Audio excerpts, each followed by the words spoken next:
wounds clean and leave them golden. I got no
There we are. Good. What's up, guys? All right, so we're going into part two. Going to run ourselves through the second part of the introduction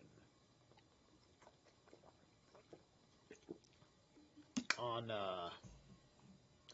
Okay, there we go. Must have a couple of dead files causing dark spots, but anyway, running through the thing. Sometimes files get moved around, and the screenshot can't take care of it. Jake's out. I should get the Jake out thingamajiggy out. But anyway, welcome to the show. Yeah. I put that in there. Well, I'm looking at that on the delay now because I was looking at a couple of things on the screen. Yeah, you can now see the meme. You can see me. You can see the work. It's getting there. I really beat myself up today with my kickboxing routine on the bag. So I did a whole lot of that, and then I did like an hour of like yin yoga afterwards to get it all fixed out before it became a big soreness problem. But yeah, man, things are good. It's a work night. So anyway, that's enough of me in these introductions. We're all here for the Heideggar as we go and jump into the next existential thing. So, introductions part 2. The twofold task in working out the question of being, method and design of our investigation. The ontological analytic of design as laying bare the horizon of an interpretation of the meaning of being in general. In designating the tasks of formulating the question of being, we have shown not only that we must establish which entry is to serve as our primary object of interrogation, but also that the right way to access to this entity is one which we must explicitly make our own and hold secure. We have already discussed which entity takes over the principal role within the question of being. But how are we, as it were, to set our sights towards this entity, design, both as something accessible to us and as something to be understood and interpreted? So here, he is calling design an entity. And in the first part, he talks quite a deal about, obviously, being, and then also brings up the word entity, and then talks about how there is a kind of a difference, right? Which in its context almost has an otherness represented by it. In demonstrating that design in ontological priority, we must, hold on a second, I'm just making sure, because I've jumped right into this, just making sure I'm not skipping any of the annotation numbers. All right, prior, we may have misled the reader into supposing that this entity must also be what is given as ontologically primary, not only in the sense that it can itself be grasped immediately, but also in that the kind of being which is possessed is presented just as immediately. Ontically, of course, design is not only close to us, even that which is closest, we are it. Each of us, we ourselves, in spite of this, or rather for just this reason, it is ontologically that which is farthest. To be sure, its ownmost being is such that it has an understanding of that being and already maintains itself in each case as if its being has been interpreted in some manner. But we are certainly not saying that when design's own being is thus interpreted pre-ontologically, in the way which lies closest. This interpretation can be taken over as an appropriate clue, as if this way of understanding being is what must emerge when one's own most state of being is considered. Here's note 1. Besenong. The earliest editions have Bestemong instead. So it doesn't say anything about what those words mean in German, but they're letting you know what they're working with for that translation. As an ontological theme, the kind of being which belongs to Dasein is rather such that, in understanding its own being, it has a tendency to do so in terms of that entity towards which it comports itself proximally and in a way which is essentially constant in terms of the world.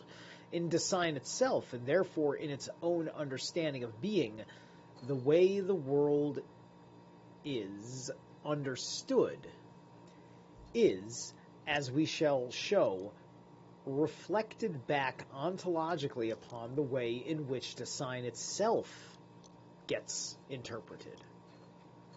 So here we get that relationship between the manifestation of the world and the understanding of Dasein. Thus, because Dasein is ontologically prior, its own specific state of being, if we understand this in the sense of Dasein's categorical structure, remains concealed from it. Dasein is ontically closest to itself and ontologically farthest, but pre-ontologically it is surely not a stranger. Here we have merely indicated provisionally that an interpretation of this entity is confronted with peculiar difficulties grounded in the kind of being which belongs to the object taken as our theme and to the very behavior of so taking it.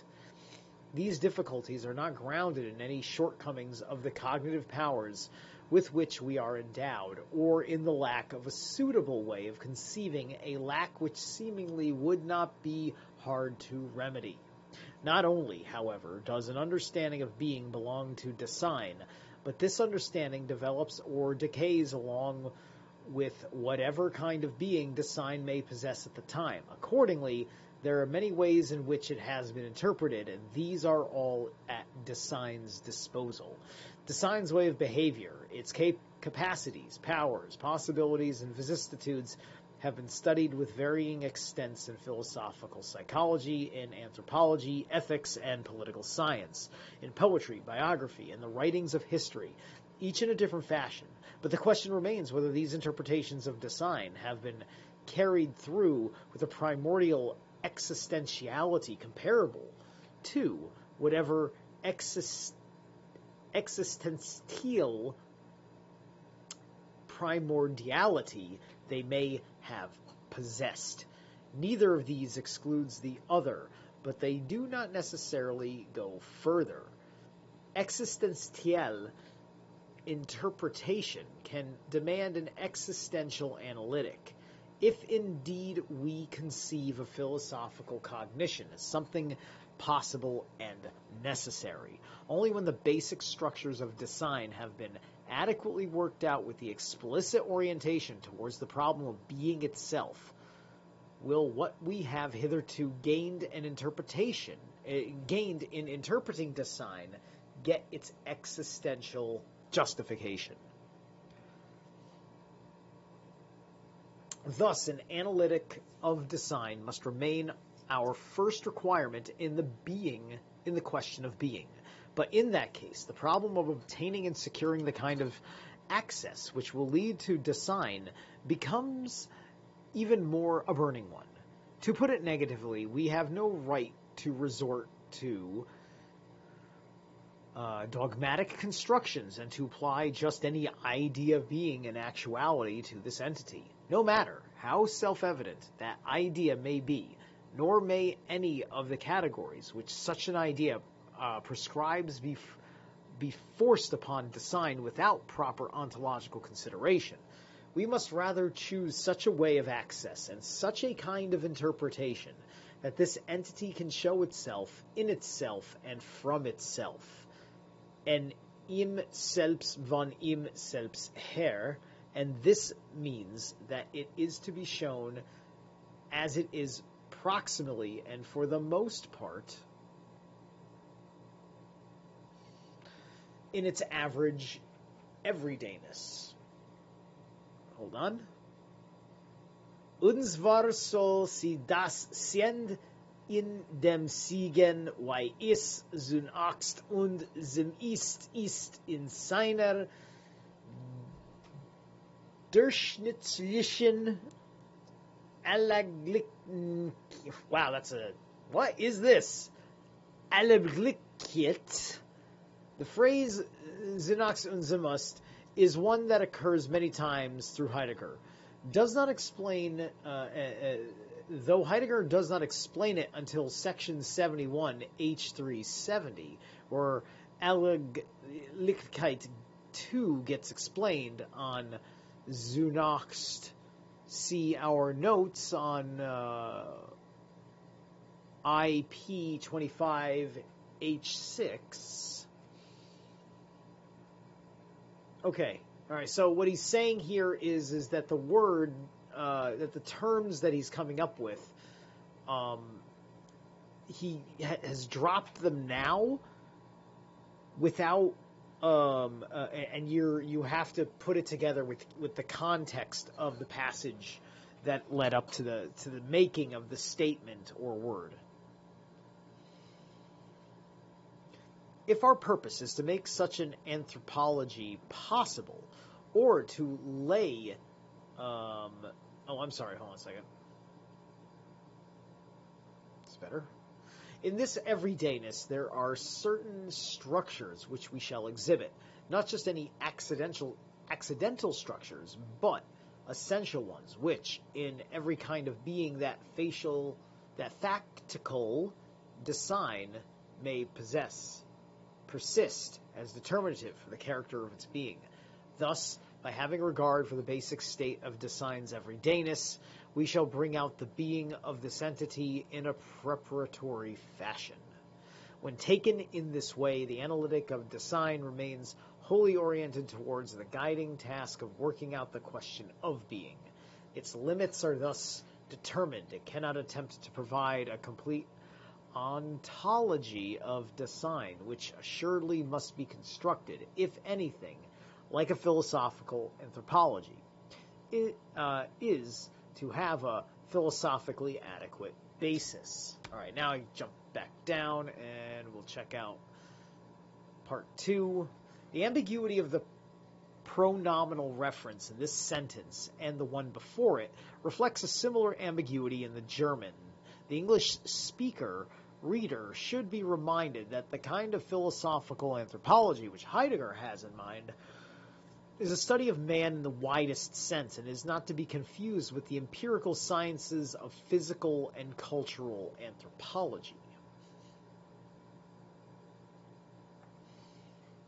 If our purpose is to make such an anthropology possible, or to lay its ontological foundation, our interpretation will provide only some of the pieces, even though they are by no means inessential ones. So if he's getting anthropological about design, he's also saying that you see design in culture, effectively, right?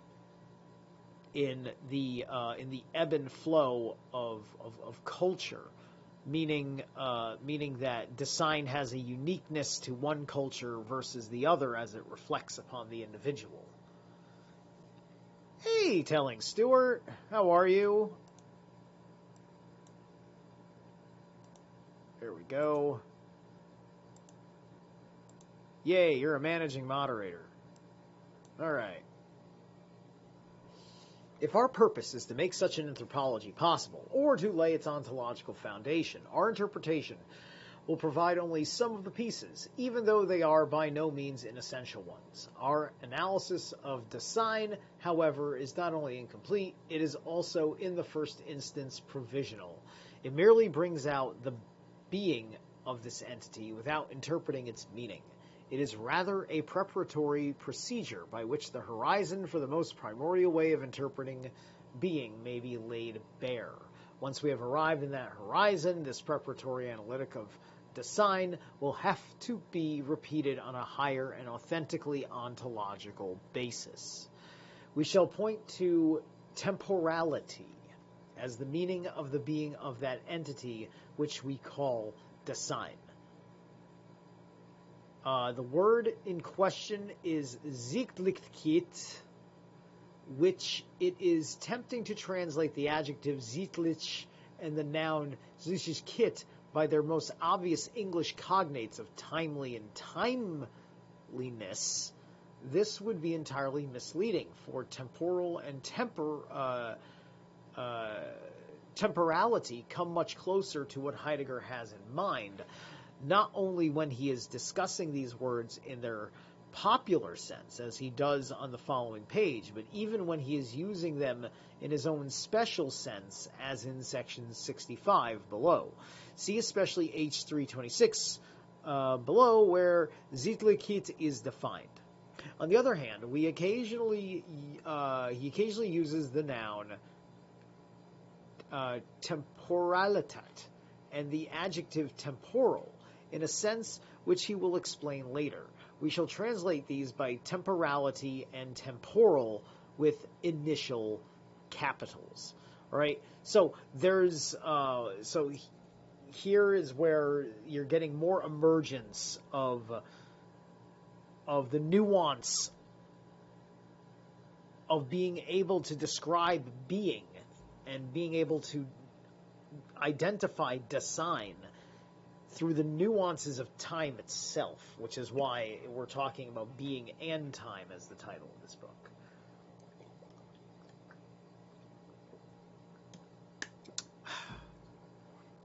As the meaning, so if this is to be demonstrated, those structures of design, which we shall provisionally exhibit, must be interpreted over again as modes of temporality.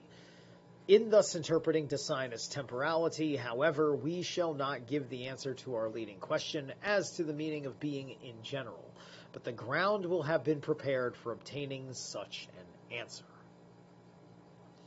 We have already intimated that design has a pre-ontological being as its ontically constitutive state. Design is in such a way as to be something which understands something like being.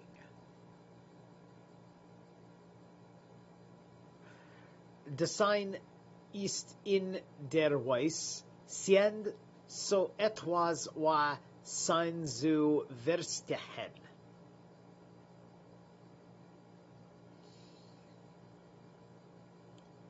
Okay.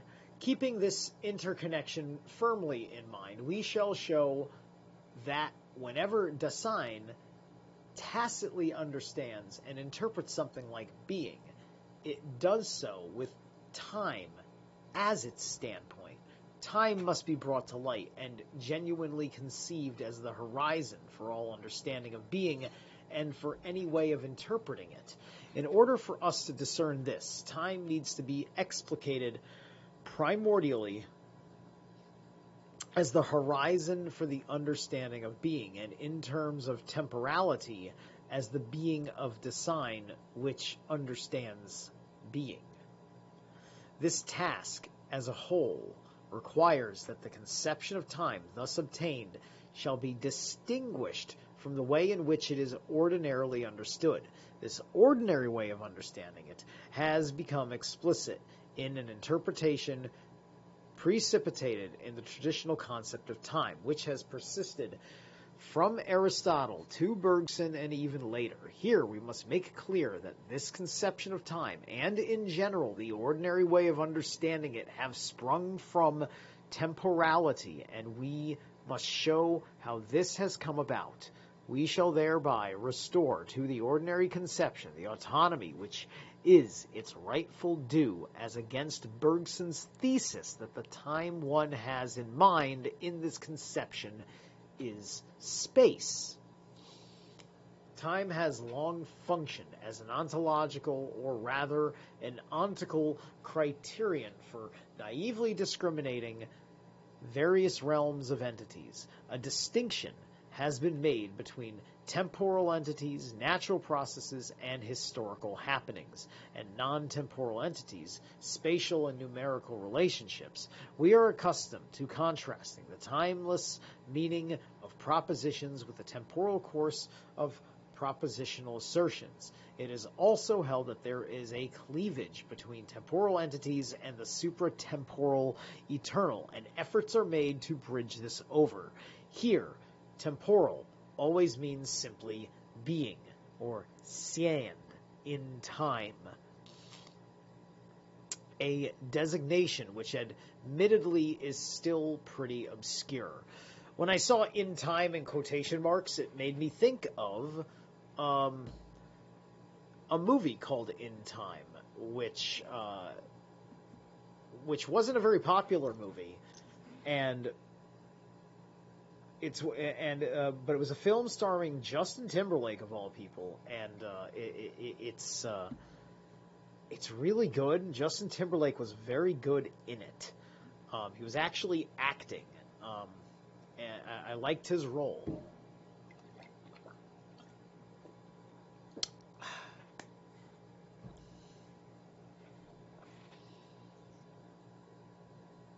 The fact remains that time, in the sense of being, because actually, like one could almost say that design is being observed in the movie In Time, because your lifespan is a currency, and you can you work to extend your lifespan, and then you have to spend seconds, minutes, and hours, weeks off your life to participate in the economy, and then you get that back when you go to work, right? So and they created this economy because the civilization decided to standardize immortality, and thus to control the Earth's population.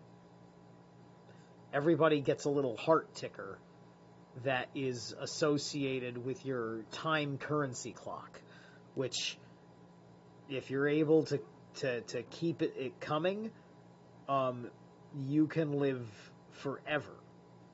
And I think everybody in that movie looked in their mid-30s. Like, I think that was part of it, was like most people were like of peak age, because that's when your immortality gene kicks in. So you could be 60 years old and look 30, 120 years old, 500 years old, you'll look 30, right? Because your telomeres are still going at full tilt, right? Because the only way that works is your telomeres are going at full tilt, and so now it's all about having a heart stopper in you. And this is literally everybody in society.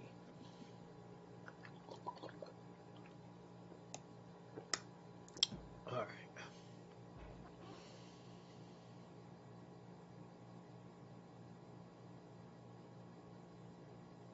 Hold on a second. Where did I go down to? Conception of space. Time has long functioned. Am I in the right spot? Right. No, I'm down here. Sorry. Okay, the fact remains that time, in the sense of being, or sein, in time, functions as a criterion for distinguishing realms of being. Hitherto, no one has asked or troubled to investigate how time has come to have this distinctive ontological function, or with what right anything like time functions as such a criterion, nor has anyone asked whether the authentic ontological relevance, which is impossible for it, gets expressed when time is used in so naively ontological a manner.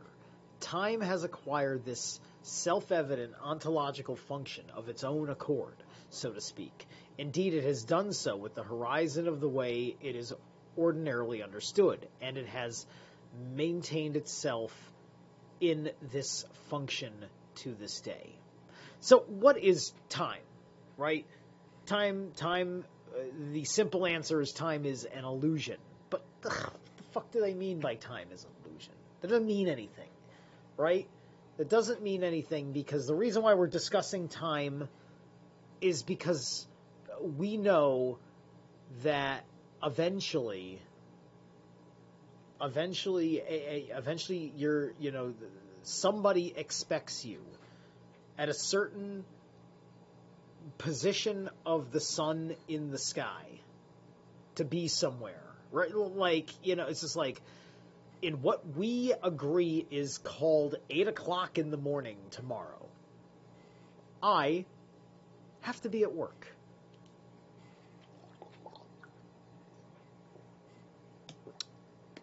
Time is measured by change. Your telomeres are changing, right? The whole immortality thing that I just discussed for in time is now your telomeres are not changing. They're just producing, they're just producing at peak capacity and all that stuff, right? You're not going to look any different, because it's kind of basically saying no mutation, no degrading, with your genetic coupling process. Unless, of course, you're putting designer fucking shit in your system. Whatever the hell you're doing to change your DNA. But then again, I mean, like, the movie didn't get into epigenetics, and they could have. But at any rate,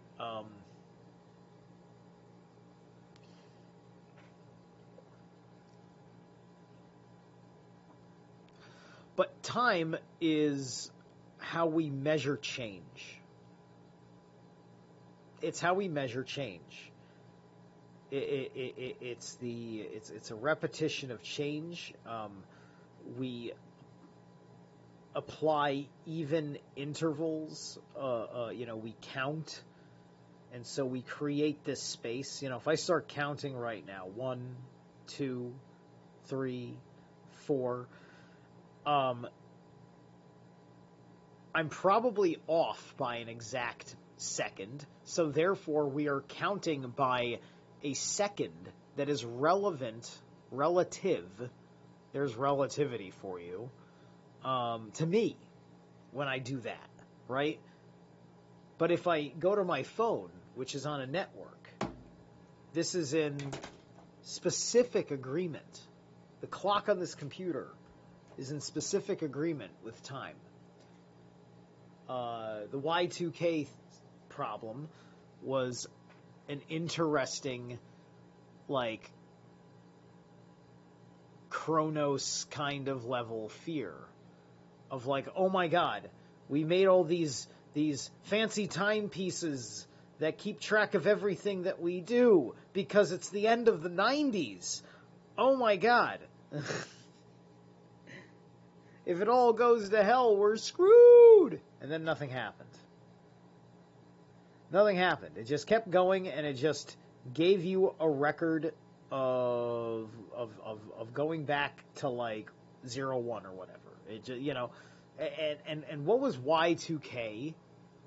Y2K was 2012, right? 20 was like, oh my god, the Mayan calendar's over.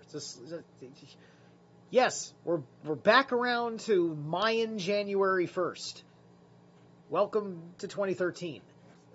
That's what happened in 2012. It's a round fucking calendar, and nobody just thought to themselves, maybe they made it round because it's a cycle. This is the idiots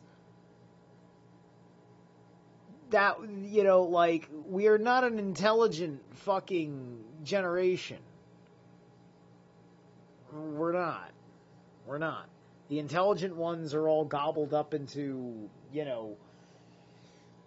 stuff fun with the deep state or some shit. Like, that's what they're doing, right? All right.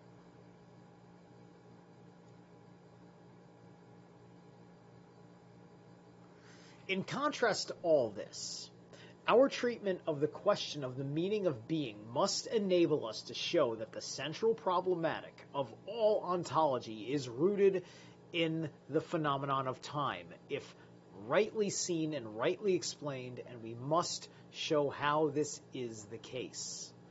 If being is to be conceived in terms of time, and if indeed its various modes and derivatives are to become intelligible in their respective modifications and derivations by taking time into consideration, then being itself, and not merely entities, let us say as entities in time, is thus made visible in its temporal character. But in this case, temporal can no longer mean simply being in time. Even the non-temporal and the supratemporal are temporal with regard to their being, and not just privatively by contrast with something temporal as an entity in time, but in a positive sense, though it is one which we must first explain in both pre-philosophical and philosophical usages. The expression temporal has been preempted by the significance we have cited in the following investigations.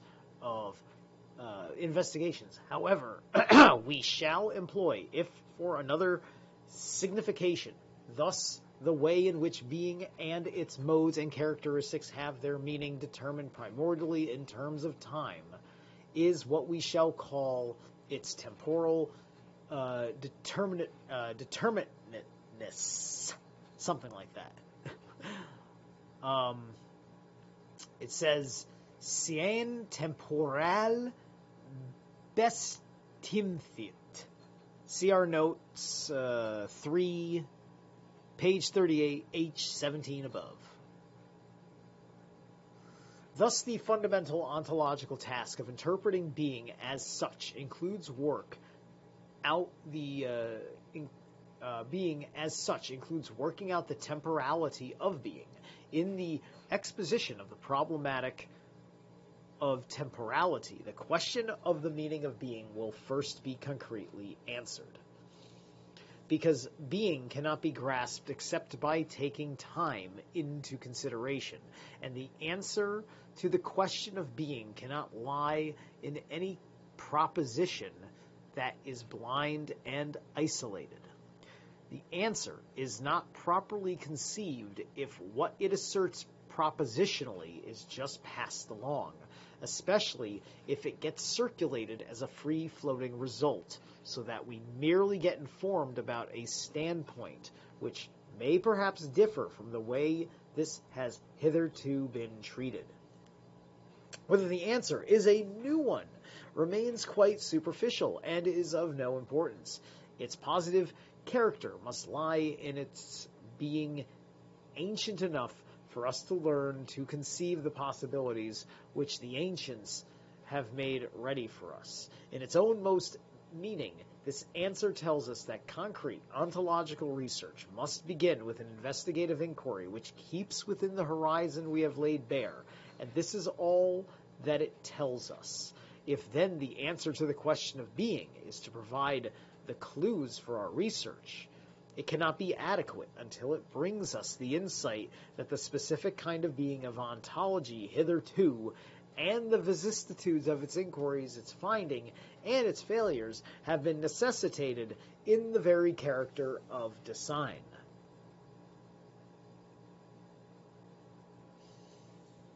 Six, the task of destroying the history of ontology. I missed the title for 5, which was the ontological an analytic of design as laying bare the horizon for an interpretation of the meaning of being in general.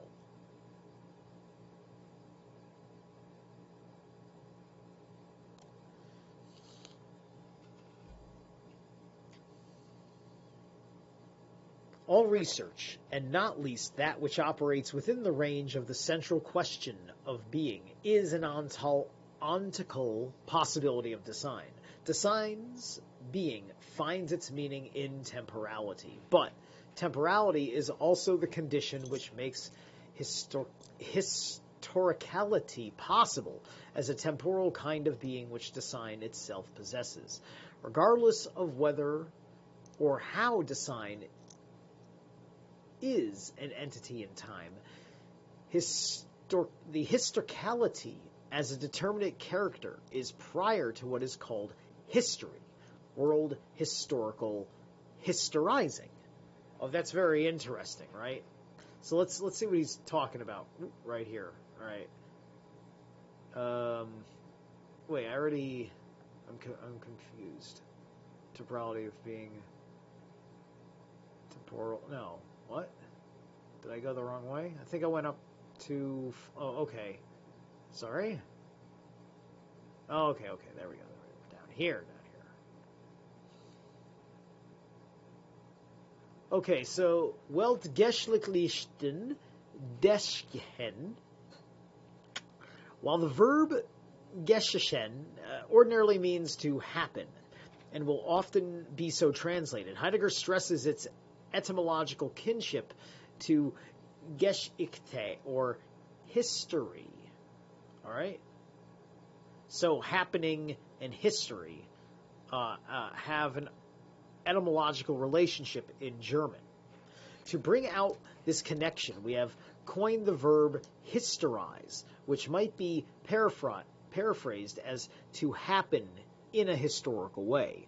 We shall usually translate Geschichten this way in context where history is being discussed.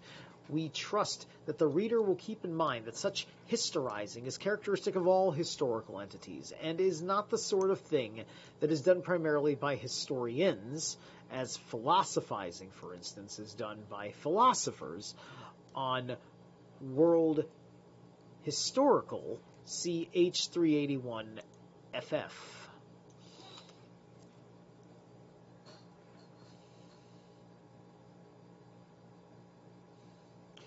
The historicality stands for the state of being that is constitutive for design's historizing as such.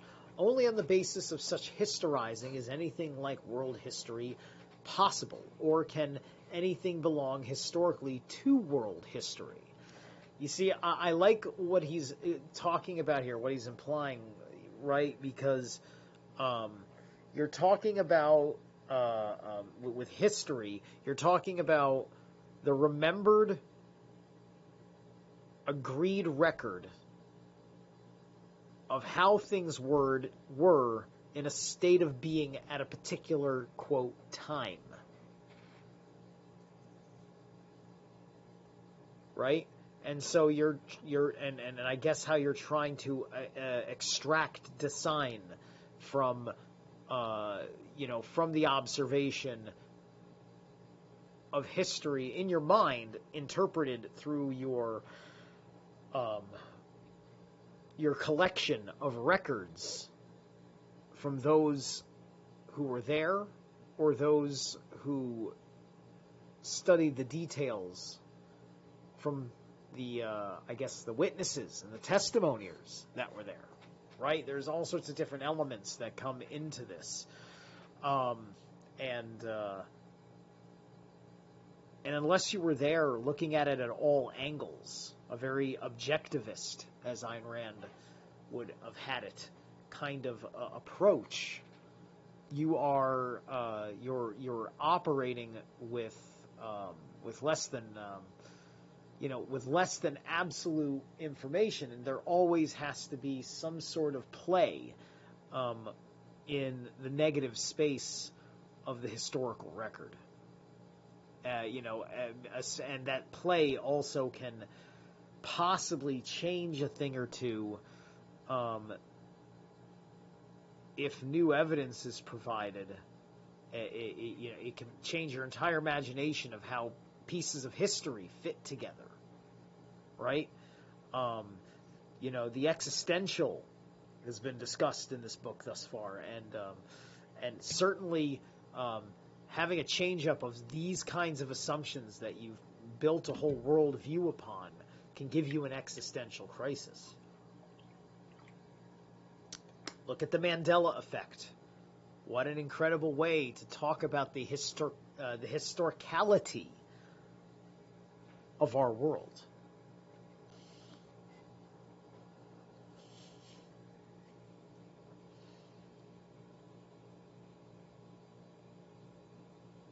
In its factical being, any design is as it already was, and it is what it already was. It is its past, whether explicitly or not, and this is so not only in that its past is, as it were, pushing itself along behind it, and that design possesses what is past as a property which is still present at hand and which sometimes has after effects upon it. That makes me think, in my animist way of thinking, that gets into the Norns, that gets into Erd. The one, the one who is of origins.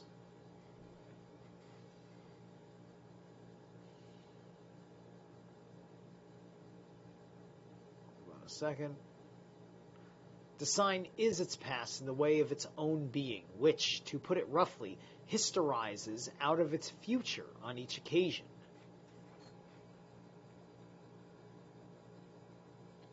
So it's past, this is not only what is the past, we're behind it. Right, okay. So now we're at 2.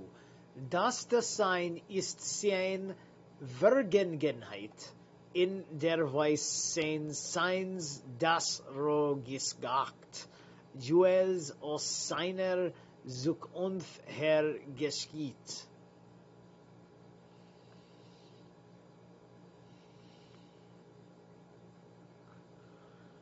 Whatever the way of being it may have at the time, and thus with whatever understanding of being it may possess, design has grown up both into and in a traditional way of interpreting itself in terms of this. It understands itself proximally and within a certain range constantly. By this understanding, the possibility of its being are disclosed and regulated, its own past, and this always means the past of its generations, is not something which follows along after design, but something which already goes ahead of it. Right? So this starts giving design it a presence among that saying about if you want to predict the future, you have to control the past, right? Because if you control the past, you can determine the present, and then determining the present can lead people to the future that you are crafting, right? And then this is our dance with the Norns as well, right? And the Norns are ultimately, it's just like they have to do this. They do this within the law, but they're trying. Their interest is only to help you, but they also will destroy you because if you break certain laws, they are time cops. They are the goddesses of time cops. Okay, so that's the consequences. This elemental historicality of design may remain hidden from design itself, but there is a way by which it can be discovered and given proper attention. Design can discover tradition, preserve it, and study it explicitly. The discovery of tradition and the disclosure of what it transmits and how this is transmitted can be taken hold of as a task in its own right. In this way, design brings itself into the kind of being which consists in historiological inquiry and research, but historiology, or more precisely, historicity, is possible as a kind of being which the inquiring design may, possess only because historicality is a determining characteristic for design in the very basis of its being. And then we have to read 3. Historicitat is the word being used, and they're just making mention of that.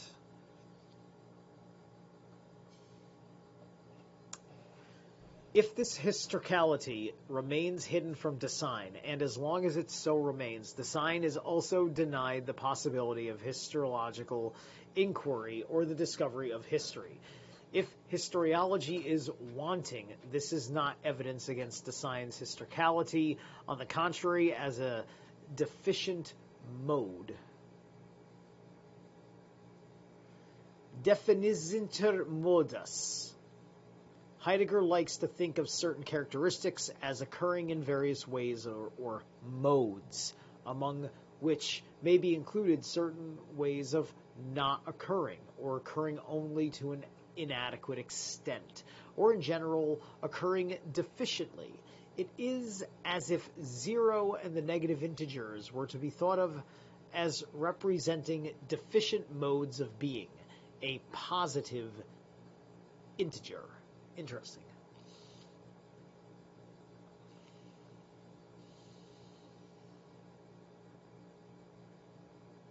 Where was I? Where was number 1? I was reading that. I think I'm down here somewhere, right? And that's history itself. Right?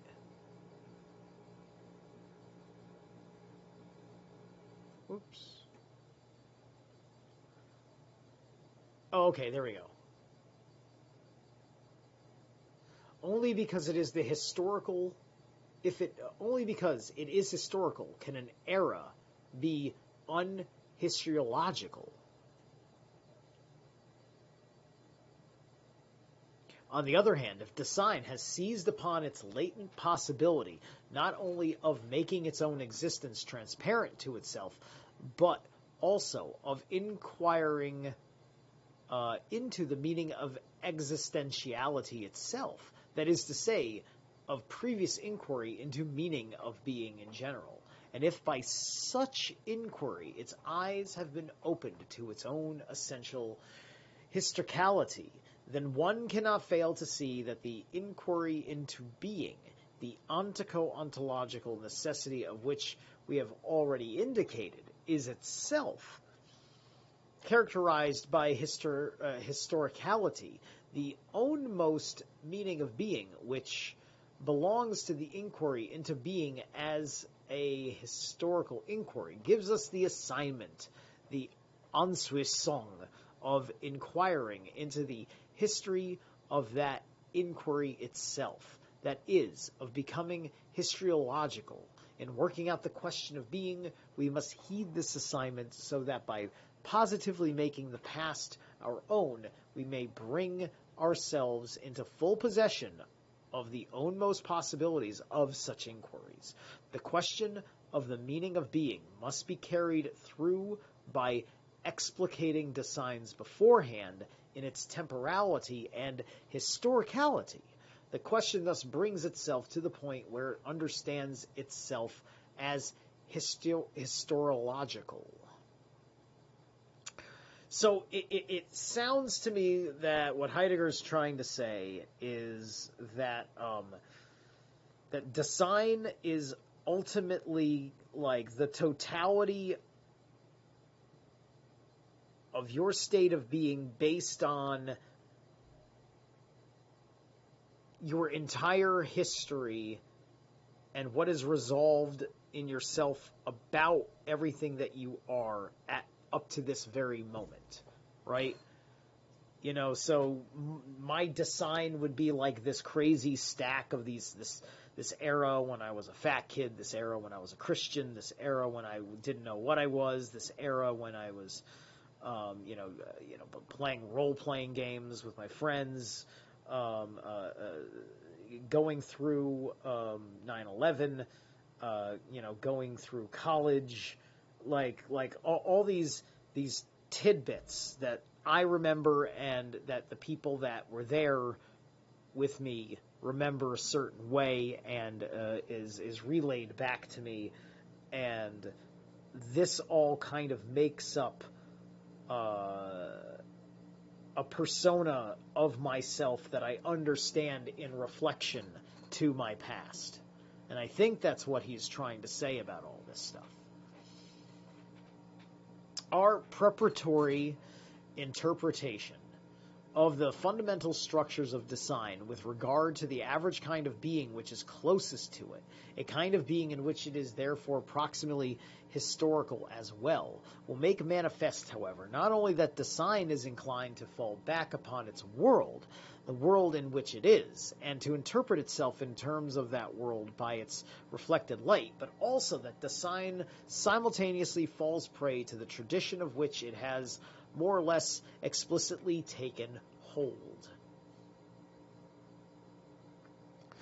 Das Design hat nicht nur die Geinigkeit in seine Welt, in der es ist zu verfallen, und reluzent aus ihr her sich auszulösen, Design verfällt in eins damit, it's D-A-M-I-D, damit, aus seiner mehr oder minder ausdrücklich ergriffenen tradition.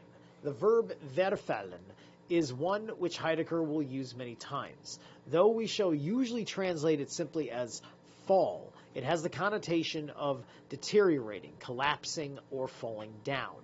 Neither our fall back upon nor our falls prey to is quite right, but fall upon and fall onto, which are more literal, would be misleading for an zu verfallen, and though falls to the lot of and devolves upon would do well for verfalt, with the dative in other contexts, they will not do so well here.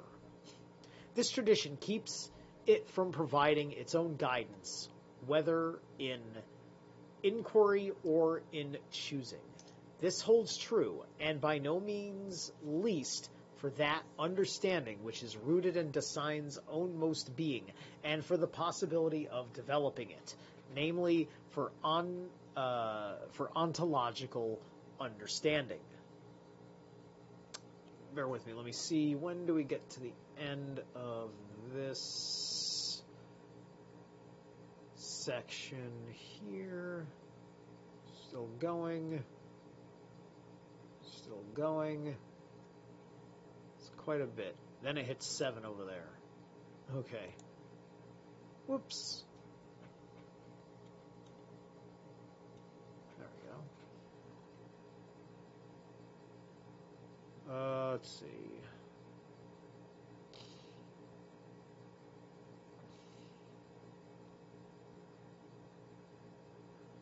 When tradition thus becomes master, it does so in such a way that what it transmits is made so inaccessible, proximally and for the most part, that it rather becomes concealed. Tradition takes what has come down to us and delivers it over to self-evidence. It blocks our access to those primordial sources from which the categories and concepts handed down to us have been in part quite genuinely drawn. In this passage, Heidegger juxtaposes a number of words beginning with the prefix über, übergibt, transmits, überantworter, delivers over, das Überkommen, what has come down to us, überlieferten, handed down to us. As an Uber driver, I find that interesting. It's a good word. I think it's a good word to describe it. The transmission, the delivering, yeah.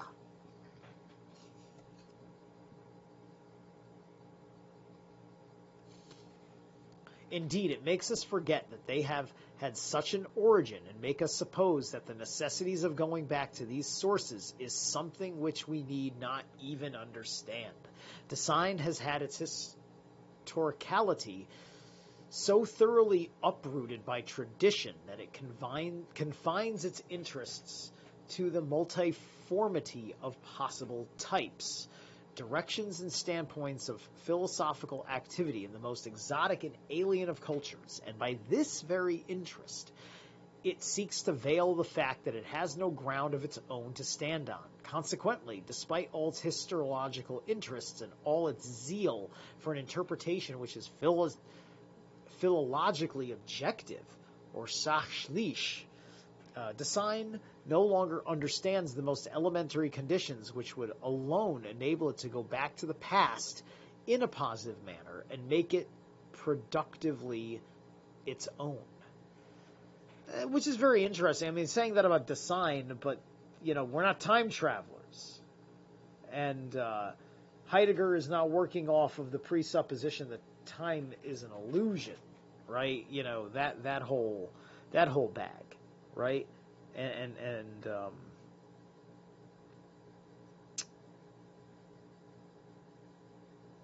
it's interesting when you work about it that way. It changes your relationship with your own memories, your own feelings, and depending on how seriously you take it, it can be very insulting to people who have had pasts that are valuable, great memories, and or terrible memory that should not be, that we shouldn't pretend didn't happen, kind of thing, right? This sort of thing. All right, so we're gonna take a little break. I opened things up with Kronos by Parkway Drive. I never listened to Parkway Drive. I just ran with it. It was Kronos. It was a good subject, I thought. And then here, I found this stuff sounds neat. This is Sipacor with Identity. You see what I'm doing here with the themes, right? So enjoy.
All right, there we go.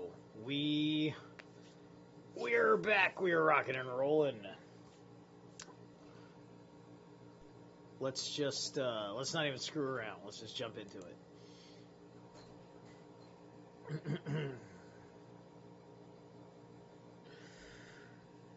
We have shown at the outset, Section 1, not only that the question of the meaning of being is one that has not been attended to, and one that has been inadequately formulated, but it has become quite forgotten in spite of all our interest in metaphysics, Greek ontology and its history, which in their numerous filiations and in distortions determine the conceptual character of philosophy, even today, prove that when Dasein understands either itself or being in general, it does so in terms of the world, and the ontology which has thus arisen has deteriorated, or verfalt, to a tradition in which it gets reduced to something self-evident, merely material for reworking as it was for Hegel.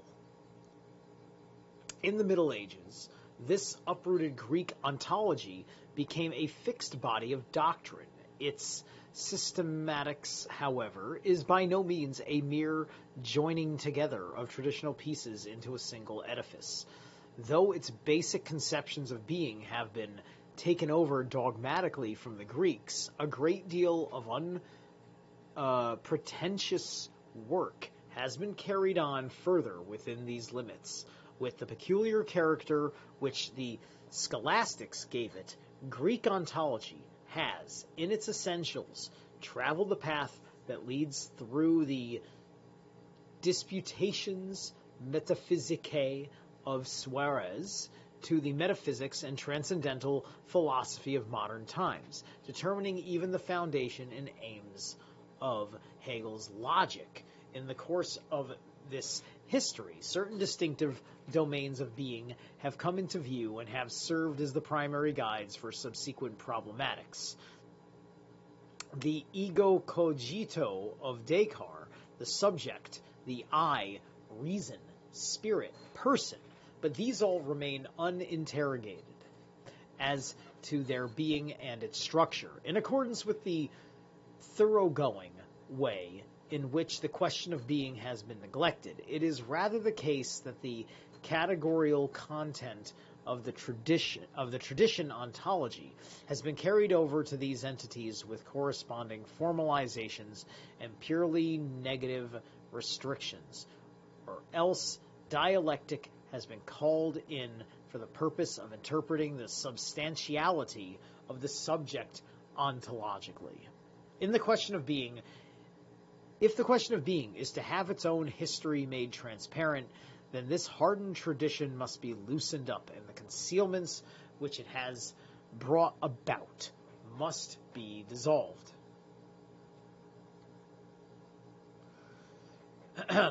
Der Durst sei Getzgegen Verduckungen, the verb zitigen, will appear frequently in later chapters. See H304 and our note ad loc.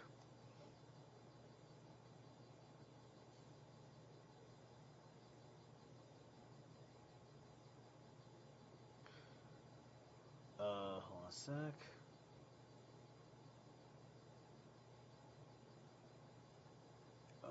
Let's see.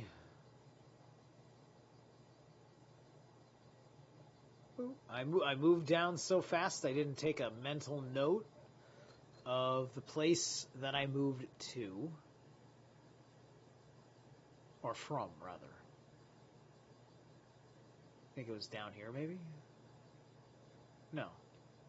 No, because I did have to scroll. Okay. I'm just going to read from here. So the question of being is to have its own history made transparent. Then this hardened tradition, hold on a second, it's got to be up here, right? Being in structure, rather, these entities corresponding.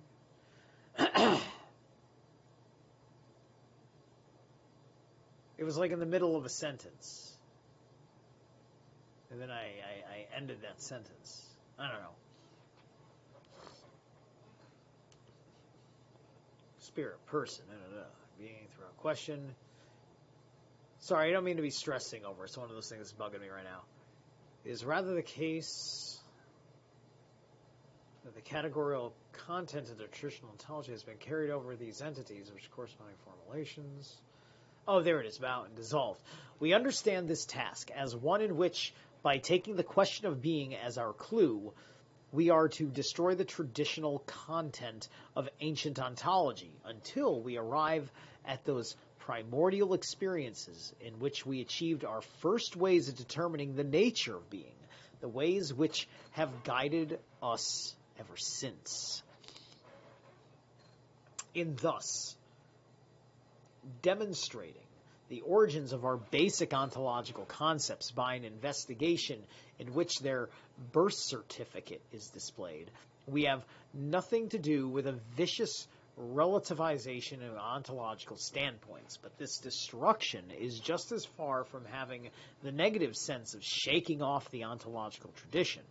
We must, on the contrary, stake out the positive possibilities of that tradition, and this always means keeping it within its limits. These, in turn, are given factically in the ways the question is formulated at the time, and in the way the possible field for investigation is thus bounded off. On its negative side, this destruction does not relate itself towards the past. Its criticism is aimed at today, and at the prevalent way of treating the history of ontology, whether it is headed towards doxography, towards intellectual history, or towards a history of problems, but to bury the past in nullity, or Nichtigkeit, is not the purpose of this destruction. Its aim is positive. Its negative function remains unexpressed and indirect. The destruction of the history of ontology is essentially bound up with the way the question of being is formulated, and it is possible only within such a formulation, in the framework of our treatise, which aims at working out that question in principle. We can carry out this destruction only with regard to stages of that history which are in principle decisive. In line with the positive tendencies of the destruction, we must in the first instance raise the question whether and to what extent the interpretation of being and the phenomenon of time have brought together thematically in the course of the history of ontology, and whether the problematic or temporality required for this has ever been worked out in principle or ever could have been. Right? So, the question is that why is it even capable to destroy our prior ontology? Right? I mean, if I go here for real quick, right? Let me just double check my understanding of things. Right. Being the, so like, what we're saying here is that, yeah, it's just, ontology is just the it's the study of being itself, so we're talking about the fact that there's been a break in the continuity of the bigger picture of the state of being, right? Like, in our individuation process, our state of being is just about ourselves. And he's talking about things in a more existential way. He's looking for things that are, this is more of a universality that you are also personally of, right? It's something that is as universal as it is individual, as opposed to towards young individuation, which is about finding, like, the absolute stand-apart you, once you get past the issue of the other.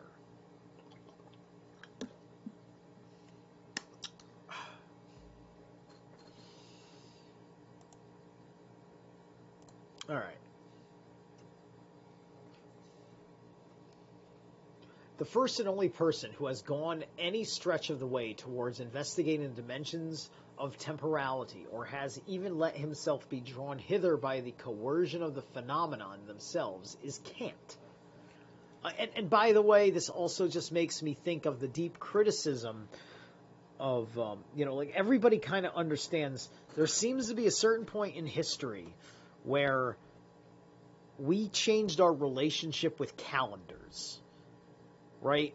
And we changed our relationship with tracking the time of day, right? And tracking the time of day became more defined of an issue for people that got outside of the cities or were inside the cities, right? Where if you're inside the cities, especially as we started to get into bigger and bigger buildings and such, you started having more of a disaster, a star, to be separated from the heavens, to be separated from the knowledge of the stars. Disaster. Okay? And as we increased the disaster of cities, we had to organize our state of being on a constructed schedule instead of just following nature as a product of this.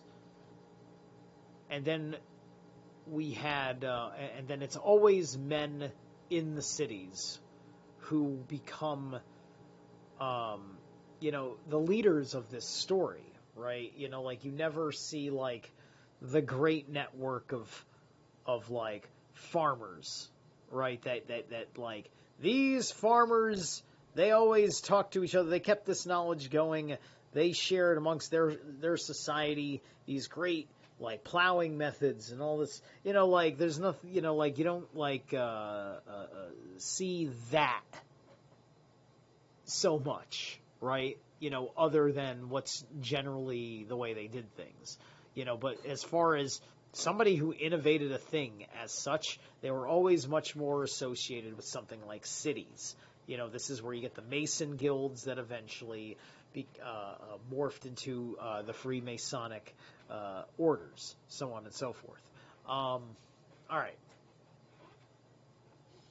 Only when we have established the problematic of temporality can we succeed in casting light on the obscurity of his doctrine of the schematism or schematism. But this will also show us why this area is one which had to remain closed off to him in its real dimensions and its central ontological function.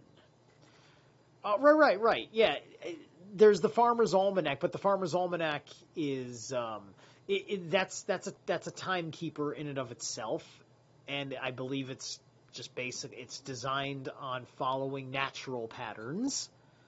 But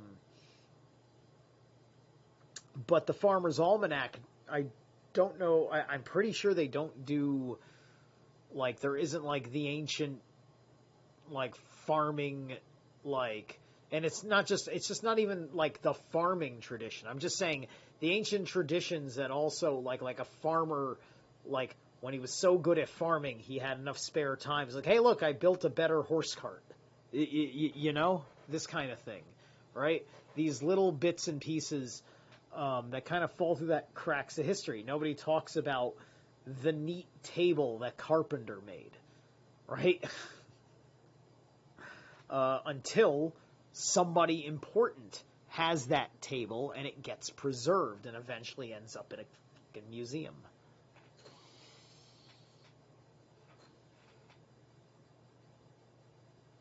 Let's see. This schematism of our understanding as regards appearances and their mere form is an art hidden in the depths of the human soul, the true devices of which are hardly ever to be divined from nature and laid uncover before our eyes. I think that's the one right there. No. Okay, don't know why that was there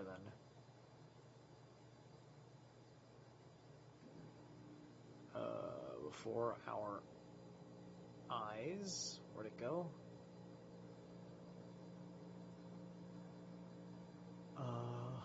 Let's go limits, negative sense, minutes past, positive, framework. There we go. Lost my place again. Sorry. I'm sorry, everybody. Shoot. Now I'm off page. Now I know I'm off page. Ugh. There wasn't even an annotation down below, and I'm losing. Okay. Of why Kant himself was aware. Oh, man. There we go. Here, Kant shrinks back, as it were, in the face of something which must be brought to light as a theme and a principle if the expression being is to have any demonstrable meaning. In the end, those very phenomena which will be exhibited under the heading of temporality in our analysis are precisely those most covert judgments of the common reason for which Kant says it is the business of philosophers to provide an analytic. In pursuing this task of destruction with the problematic of temporality as our clue, we shall try to interpret the chapter on the schematism.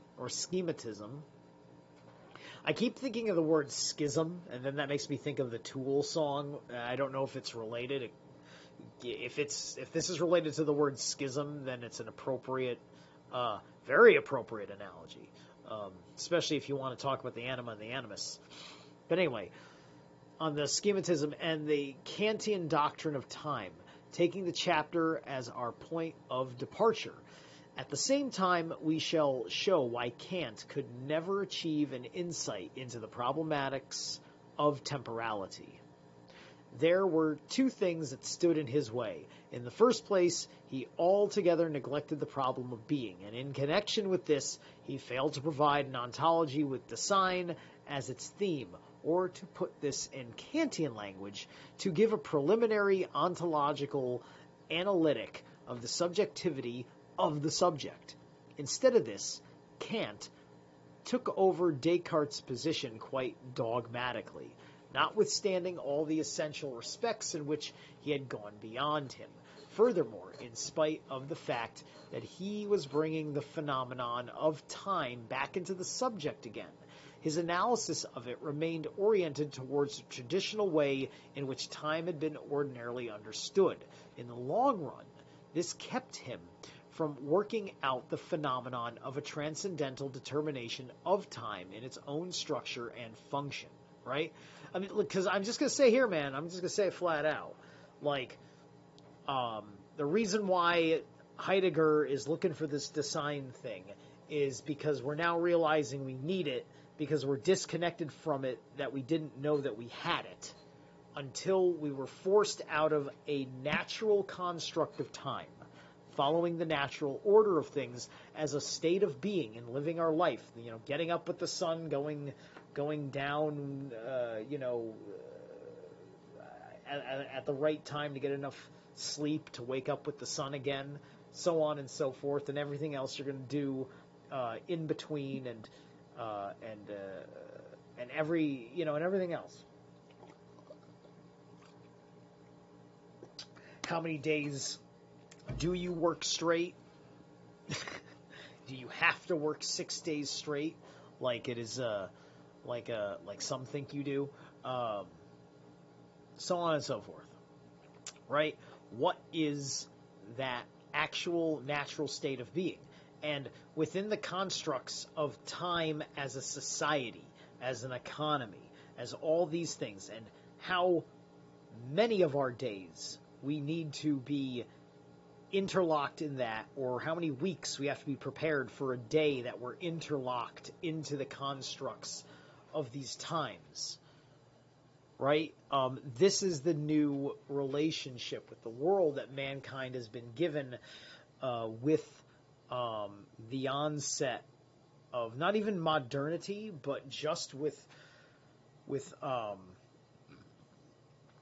with the standardized calendar and clock keeping that is putting your work ethic into a certain kind of lockstep, which is all regimented and very bureaucratic in many respects, as it is important to count the numbers. How many hours did you work this week? How long did you take your rest time at that time? What pace do you work at? How many days of the week did you work? So on and so. It's all this stuff, or how many hours you had to put into preparing for the gig that you were doing. It's just.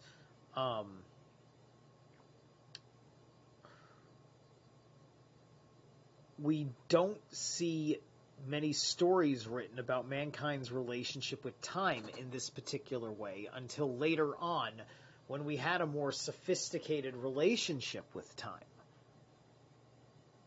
Because of these timekeeping, time tracking, time fixing technologies were created, right? These clocks and such.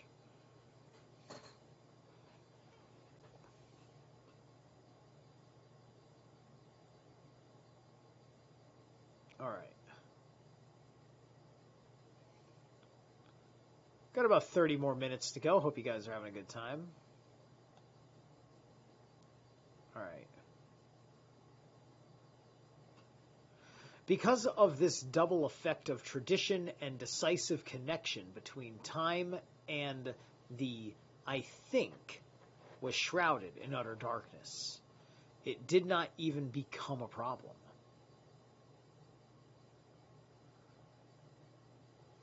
In taking over Descartes' ontological position, Kant had an essential omission. He failed to provide an ontology of design. This omission was a decisive one in the spirit, the im sinne, of Descartes' own most tendencies with the cognito sum. Descartes had claimed that he was putting philosophy on a new and firm footing, but what he left undetermined when he began in this radical way was the kind of being which belongs to the res cogitans, or, more precisely, the meaning of the being of the sum. And then we have an annotation here.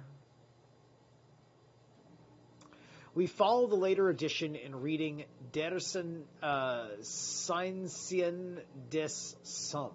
The earliest editions have an anacoluthic den for der. So different prefixes and suffixes that are being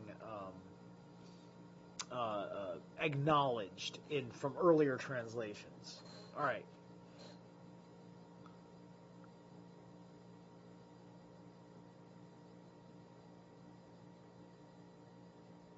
Okay, hang on. Just trying not to. This one.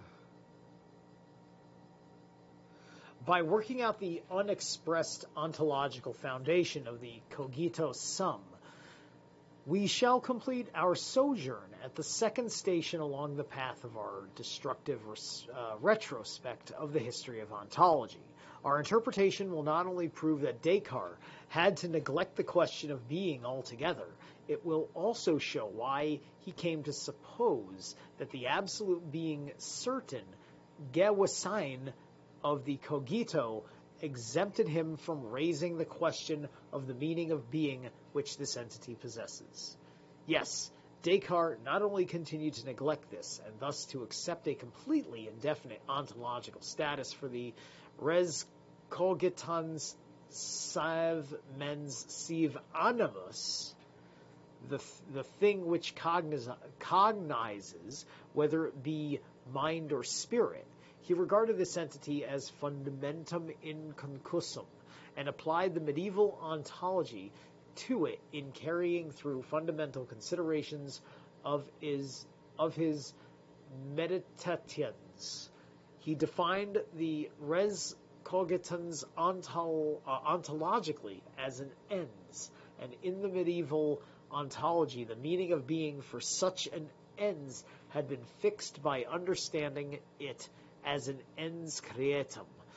God as ens infinitum was the ens in creatum, but createdness, the Geschaffenheit, in the widest sense of something having been produced, the Hergestelltheit, was an essential item in the structure of the ancient conception of being. So, you're like the creation story, like how you were like I guess they're talking about like your Adam and Eve story, the Ask and Embla story of the Old Norse or whatever. Like this was an important aspect. Like how does God make mankind, right? As a whole, which also is more of a collective identity than a personal identity. But you're getting a certain sense through relationship. The law of correspondence is very relative to this.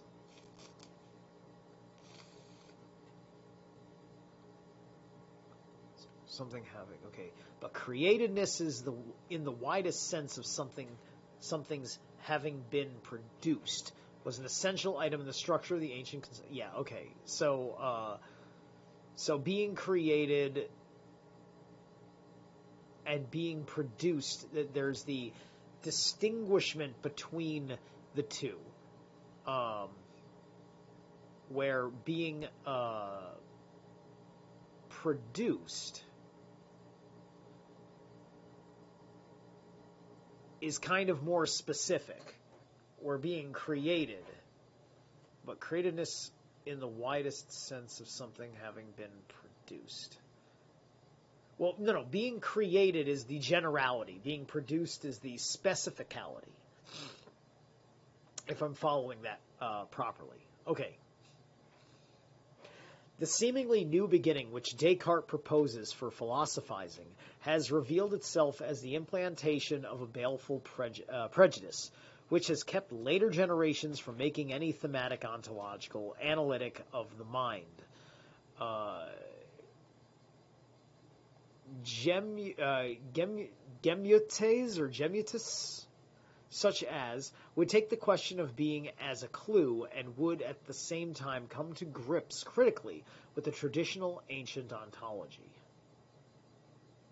Everyone who is acquainted with the Middle Ages sees that Descartes is dependent upon medieval scholasticism and employs its terminology. But with this discovery, nothing is achieved philosophically as long, as it remains obscure to what a profound extent the medieval ontology has influenced the way in which posterity has been determined or failed to determine the ontological character of the res cogitans. The full context of this cannot be estimated until both the meaning and the limitation of the ancient ontology have been exhibited in terms of an orientation directed towards the question of being.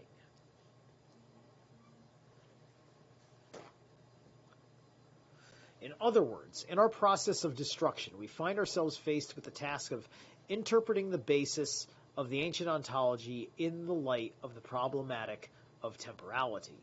When this is done, it will be manifest with the ancient way of interpreting the being of entities is oriented towards the world of nature in the widest sense, and that it is indeed in terms of time that its understanding of being is obtained.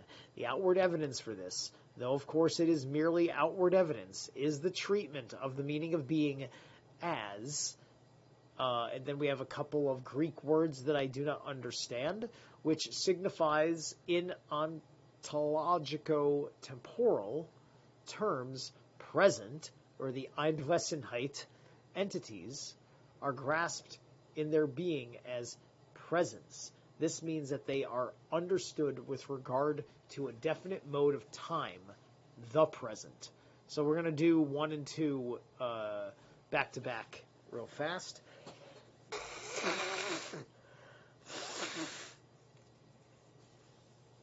Sorry about that.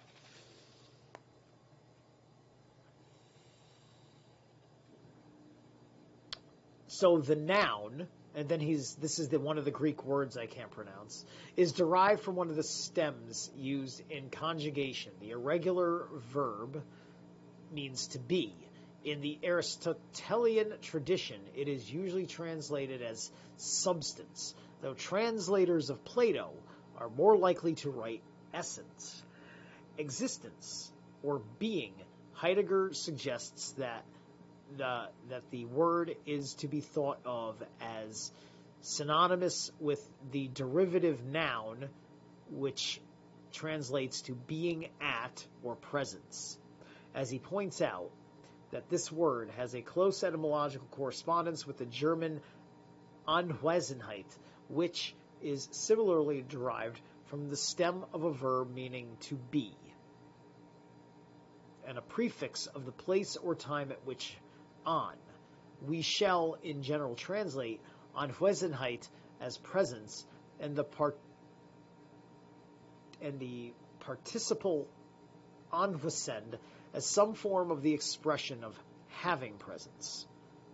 And then for 2, die Gegenwart, while this noun may, like that Greek word, or Anwesenheit, mean the presence of someone at some place or on some occasion. It more often means the present as presence of someone at some place or on some occasion. It more often means the present as distinguished from the past and the future. In its etymological root structure, however, it means awaiting towards. While Heidegger seems to think of all these meanings as somehow fused, we shall generally translate the nouns as the present, reserving in the present for the corresponding adjective gegenwärtig. Okay. In the problematic of Greek ontology, like that of any other, must take its clues from Dasein itself. In both ordinary and philosophical usage, Dasein, man's being, is defined as and then there's a word in Greek, as a living thing, whose being is essentially determined by the potentiality for discourse. Then we hit number 3. The phrase in Greek is traditionally translated as rational animal, on the assumption that this other term in Greek refers to the faculty of reason. Heidegger, however, points out that this word is derived from the same root as another verb, which means to talk, to hold discourse. He identifies this in terms with that word, to cognize or to be aware of, to know, and calls attention to the fact that the same stem is found in the adjective of this particular word, which means dialectical. He thus interprets the prior word as read, which we shall usually translate as discourse or talk, depending on the context. And see section 7b below, and section 34 and 35, where read will be defined and distinguished both from sprech, which means language, and from gerid, which means idle talk. Okay, where was I? I hit 3 somewhere. So this Greek word is the clue for arriving at those structures of being which belong to the entities we encounter in addressing ourselves, to see anything of speaking about it. I'm anspreken and bespreken. This is why the ancient ontologies developed by Plato turns into dialectic, as the ontological clue gets progressively worked out, namely in the hermeneutic of that Greek word. It becomes increasingly possible to grasp the problem of being in a more radical fashion. The dialectic, which has been a genuine philosophical embarrassment, becomes superfluous. That is why Aristotle no longer has any understanding of it, for he has put it on a more radical footing and raised it to a new level, orf-hub. That Greek word itself, or rather this particular one, that simple awareness of something present at hand in its sheer presence at hand, which Parmenides had already taken to guide him in his own interpretation of being, has the temporal structure of a pure making present of something. So we got two terms in one sentence, so we're going to jump over here, do 1 and 2. Von estus vorhandenen in seinen puren Vorhandenheit. The adjective vorhanden means literally before the hand, but this signification has long since given way to others. In ordinary German usage, it may, for instance, be applied to the stock of goods which a dealer has on hand, or to the extant works of an author, and in early philosophical writings, it could be used like the word Dasein itself as a synonym for the Latin existentia. Heidegger, however, distinguishes quite sharply between Dasein and Vorhandenheit, using the latter to designate a kind of being which belongs to things other than Dasein. We shall translate Vorhanden as present at hand and Vorhandenheit as present at hand. The reader must be careful not to confuse these expressions with our presence, Anwesenheit, and the present, die Gegenwart, etc., or with a few other verbs and adjectives which we may find it convenient to translate by present. And then 2 is des reinen Gegenwärtigens von etwas.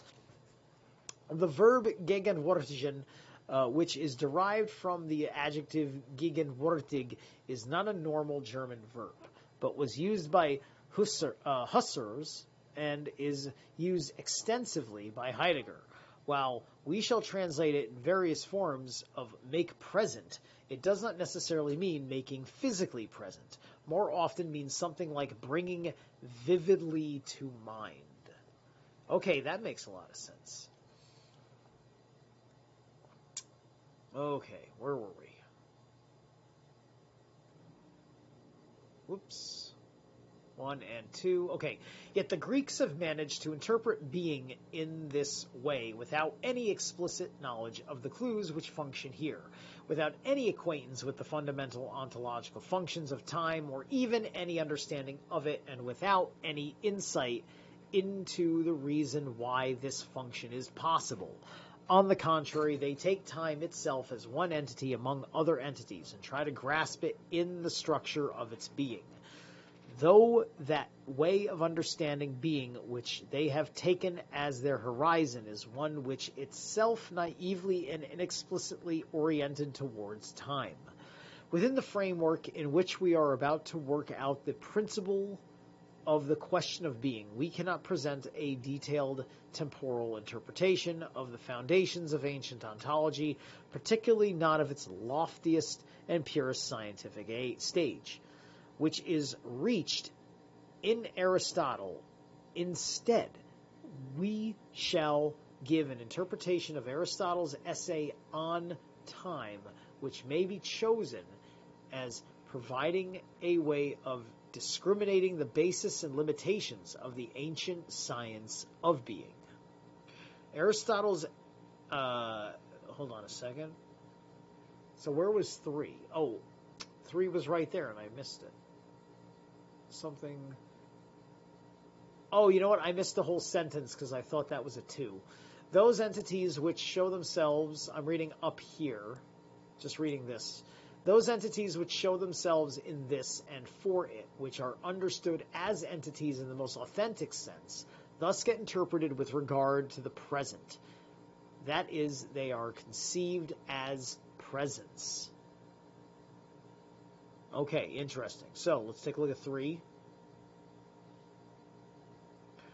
Das sind, das sich in ihm vor es sieht und das als das. Eigentlich sehend, Verstanden wird halt den Marsch sen Auslegung in Rücksicht auf Gegenwart. DH ist als Anwesenheit begriffen. The hyphenation of Gegenwart calls attention to the structure of this word in a way which cannot be reproduced in English. See, that's good to know. Okay. The pronouns him and s presumably both refer back to a certain word in Greek, though their reference is ambiguous as our version suggests. So, in short, they really didn't know how to bring this over, right? So, those which are understood as entities in the most authentic sense, thus interpretation of regard to the present. That is, they are conceived as presence. Okay.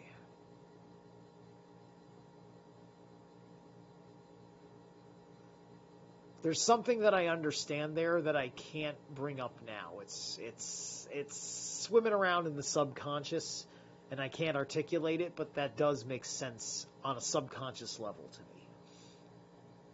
Okay, so Aristotle's essay on time is the first detailed interpretation of this phenomenon, which has come down to us. Every subsequent account of time, including Bergson's, has been essentially determined by it. When we analyze the Aristotelian conception, it will likewise become clear as we go back that the Kantian account of time operates within the structures which Aristotle has set forth. This means that Kant's basic ontological orientation remains that of the Greeks, in spite of all the distinctions which arise in new inquiry. The question of being does not achieve its true concreteness until we have carried through the process of destroying the ontological tradition. In this way, we can fully prove that the question of the meaning of being is one that we cannot avoid, and we can demonstrate what it means to talk about restating this question. And so think about what's happening to the world state of design with cancel culture, with your history being suppressed, the attitudes about your history being changed in a very hostile way, where we can't look back at it and say, yep, we were pretty awful in our thinking about people in those particular places then, right?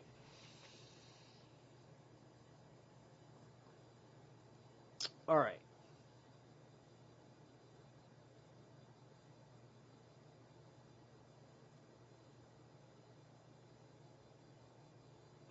In any investigation in this field, where the thing itself is deeply veiled, one must take pains not to overestimate the results, for in such an inquiry one is constantly compelled to face the possibility of disclosing an even more primordial and more universal horizon from which we may draw the answer to the question, what is being? We can discuss such possibilities seriously with positive results only if the question of being has been reawakened and we have arrived at a field where we can come to terms with it in a way that can be controlled.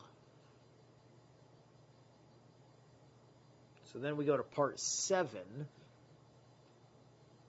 Let me take a look here at how much time we have. That goes to A. What is it? So I know there's 7. Oh, 7's a larger... What's going on with 7? 7's got an A, a B, and a C. I see. Okay, so there's A, B, C. Then we hit 8. Whoops. And 8 is like a page. Okay, let's see if we can... Alright, let's see if we can do this then. Oops. Take me to 7. Speed of 7. Thank you. All right. All right. Let's move quickly on this, so that way I'm not going too far over 2 hours. Part 7, the phenomenological method of investigation. It's phenomenological. In provisionally characterizing the object, which serves as the theme of our investigation, the being of entities, or the meaning of being in general, it seems that we have also delineated the method to be employed. The task of ontology is to explain being itself and to make being of entities stand out in full relief. And the method of ontology remains questionable in the highest degree as long as we merely consult those ontologies which have come down to us historically or other essays of that character, since the term ontology is used in this investigation in a sense which is formally broad. Any attempt to clarify the method of ontology by tracing its history is automatically ruled out. When, moreover, we use the term ontology, we are not talking about some definite philosophical discipline standing in interconnection with the others. Here, one does not have to measure up to the tasks of some discipline that has been presented beforehand. On the contrary, only in terms of the objective necessities of definite questions and the kind of treatment which the things themselves require can one develop such a discipline. With the question of the meaning of being, our investigation comes up against the fundamental question of philosophy, this one that must be treated phenomenologically. Thus, our treatise does not subscribe to a standpoint or represent any special direction. Were there any notes? No, this one, no. Okay. Or any standing point, any direction for phenomenology is nothing of either sort, nor can it become so as long as it understands itself. The expression phenomenology signifies primarily a methodological conception. This exception does not characterize the what of the objects of philosophical research as subject matter, but rather the how of that research. The more genuine a methodological concept is worked out, and the more comprehensively it determines the principles on which a science is to be conducted, all the more primordially is it rooted in the ways we come to terms with the thing themselves.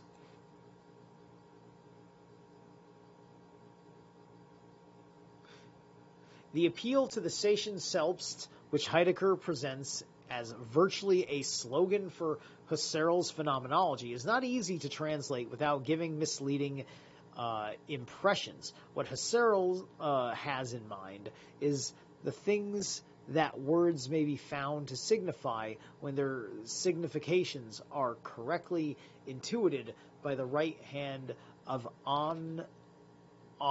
Schwang. I think that's right. Untersuchungen, Volume 2, Part 1, 2nd edition, Hall, 1913, page 6. We have followed Marvin Farber in adopting the things themselves. The Foundation of Phenomenology, Cambridge, Massachusetts, 1943, pages 202 and 3. The word Sech will, of course, be translated in other ways also. All right. And the farther it is removed from what we call technical devices, though there are many such devices even in the theoretical disciplines. Thus, the term phenomenology expresses a maxim which can be formulated as to the things themselves. It is open to all free-floating constructions and accidental findings. It is opposed to taking over any conceptions which only seem to have been demonstrated. It is often to those pseudo-questions which parade themselves as problems, often for generations at a time. Yet this maxim, one may rejoin, is abundantly self-evident, and it expresses, moreover, the underlying principle of any scientific knowledge whatsoever. Why should anyone so self-evident be taken up explicitly in giving a title to a branch of research? In point of fact, the issue here is a kind of self-evidence which we should like to bring closer to us, so far as it is important to do so in casting light upon the procedure of our treatise. We shall expound only the preliminary conception of Vorbegriff of phenomenology. The expression has two components, phenomenon and logos. Both of these go back to the terms from the Greek as such and as such. Taken superficially, the term phenomenology is formed like theology, biology, sociology, names which may be translated as science of God, science of life, science of society. This would make phenomenology the science of phenomena. We shall set forth the preliminary conception of phenomenology by characterizing what one has in mind in the terms two components, phenomenon and logos, and by establishing the meaning of the name in which these are put together. The history of the word itself, which presumably arose in the Wolffian school, is here of no significance. A, the concept of phenomenon.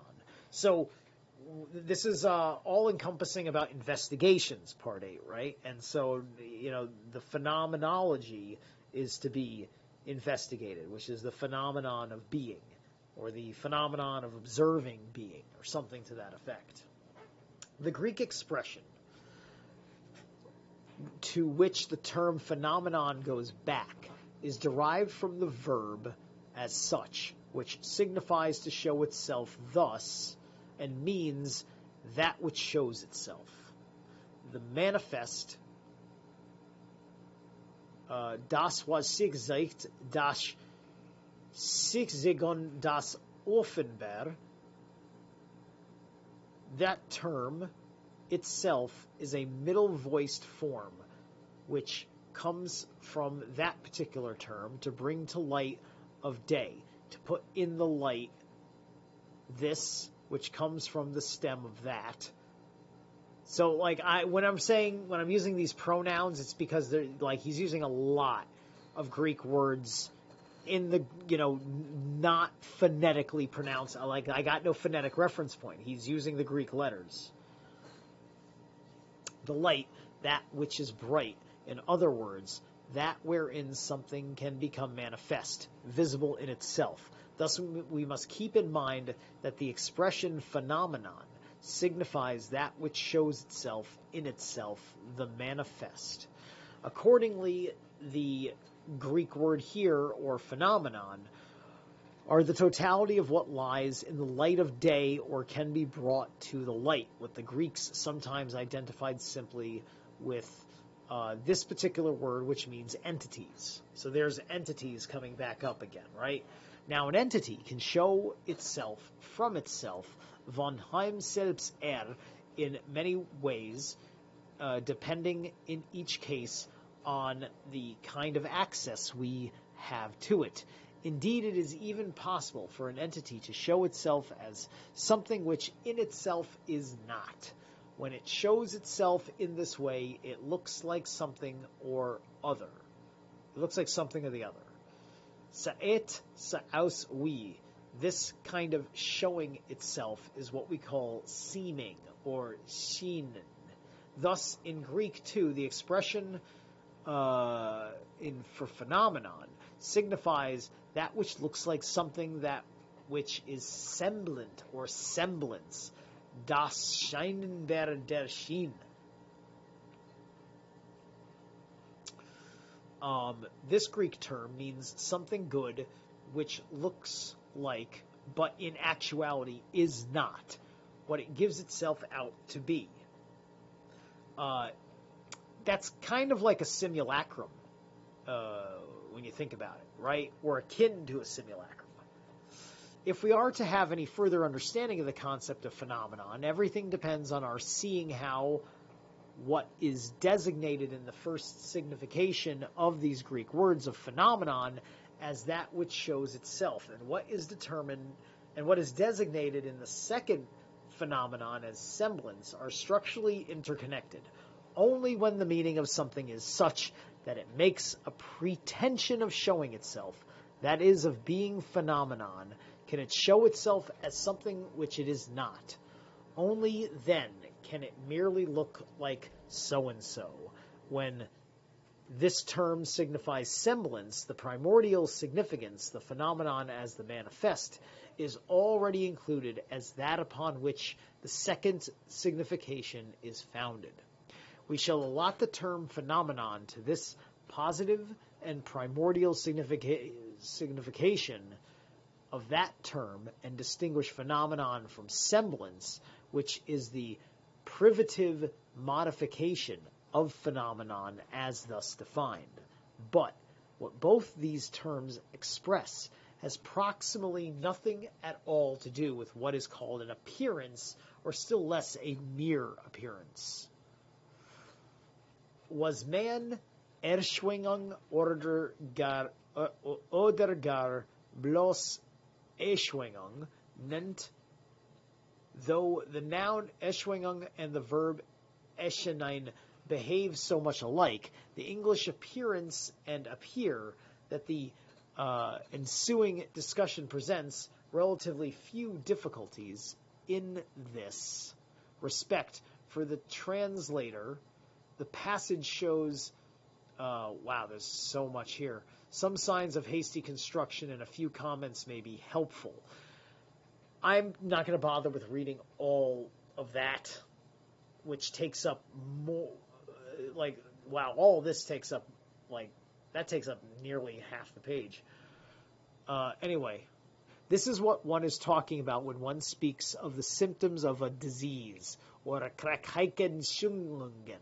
Here one has in mind certain occurrences in the body which show themselves and which, in showing themselves, as thus showing themselves, indicate or indicieren some thing which does not show itself. The emergence or auftreten of such occurrences, their showing themselves, goes together with the being presented at hand, or disturbances which do not show themselves.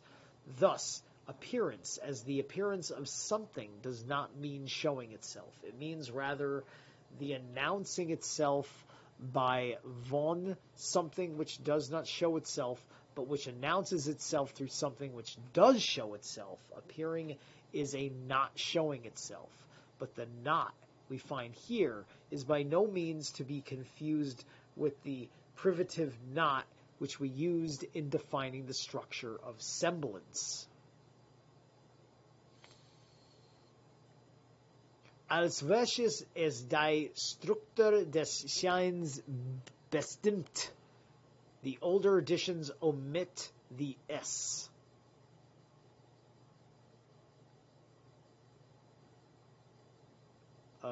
What appears does not show itself, and anything which thus fails to show itself is also something which can never seem.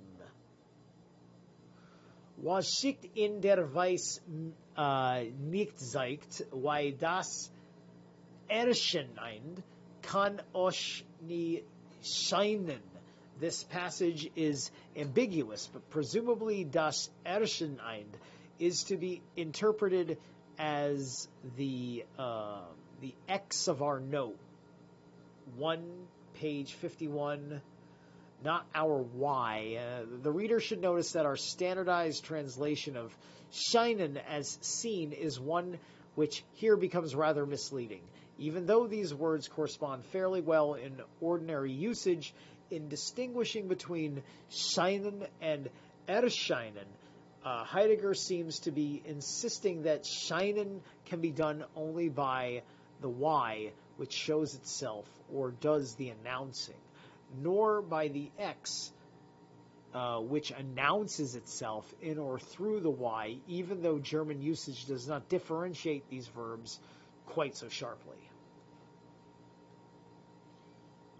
All indications, presentations, symptoms, and symbols have this basic formal structure of appearing, even though they differ among themselves.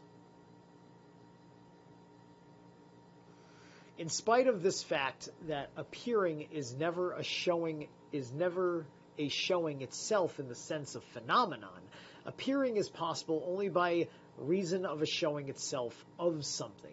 But this showing itself, which helps to make possible the appearing, is not the appearing at itself.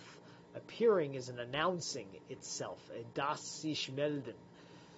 Through something that shows itself, if one then says that which the word appearance, we alluded to something wherein something appears without being itself an appearance. One has not thereby defined the conception of phenomenon, one has rather presupposed it. This presupposition, however, remains concealed, for when one says this sort of thing about appearance, the expression appear gets used in two ways. That wherein something appears, meaning that wherein something announces itself and therefore does not show itself, and in the words read, without being itself an appearance. Appearance signifies showing itself, but this showing itself belongs essentially to the wherein in which something announces itself. According to this phenomenon, are never appearances, though on the other hand, every appearance is dependent on the phenomenon. If one defines phenomenon with the aid of a conception of appearance, which is still unclear, then everything is stood on its head, and a critique of phenomenology on this basis is surely a remarkable undertaking. Right? Because we're trying to talk about existence in ways that transcend appearances, which I think is interconnected with Heidegger's problem of subject matter that he was talking about way back in the beginning. So again, the expression appearance itself can have a double signification. First, appearing in the sense of announcing itself as not showing itself, and next, that which does the announcing, das Melden selbst, that which is in its showing itself, indicates something which does not show itself. And then finally, one can use appearing as a term from the genuine sense of phenomenon as showing itself. If one designates these three different things as appearance, bewilderment is unavoidable. But this bewilderment is essentially increased by the fact that appearance can take on still another signification, that which does the announcing, that which in its showing itself indicates something non-manifest, may be taken as that which emerges in what is itself non-manifest and which emanates or austrahalt from it in such a way indeed that the non-manifest gets thought of as something that is essentially never manifest. When that which does the announcing is taken this way, appearance is tantamount to a bringing forth, or something brought forth, but something which does not make up the real being of what brings it forth. Here we have an appearance in the sense of mere appearance. That which does the announcing and is brought forth does, of course, show itself, and in such a way that as an emanation of what is announced, what it announces, it keeps this very thing constantly veiled in itself.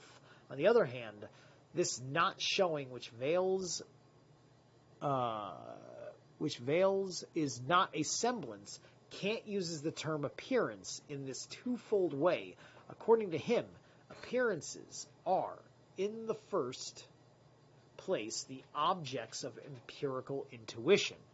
They are what show itself in such intuition, but what thus shows itself, the phenomenon in the genuine primordial sense, is at the same time an appearance as an emanation of something which hides itself in that appearance, and emanation which announces. Insofar as a phenomenon is constitutive for appearance in the signification of announcing itself, through something which shows itself through such a phenomenon can privately take the variant form of semblance. Appearance, too, can become mere semblance. In a certain kind of lighting, someone can look as if his cheeks were flushed with red, and the redness which shows itself can be taken as an announcement of the being present at hand of a fever, which in turn indicates some disturbance in the organism.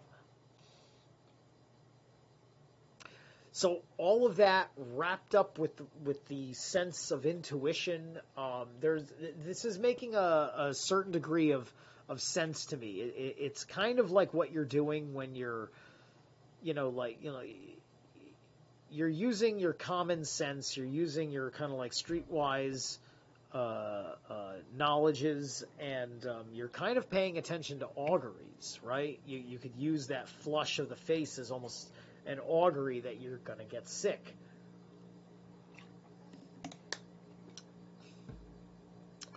Phenomena, the showing itself in itself, signifies a distinctive way in which something can be encountered. Ein ausgezeichnet Bergensnecht von etwas.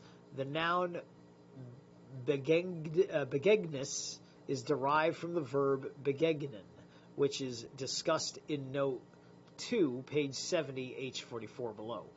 Okay.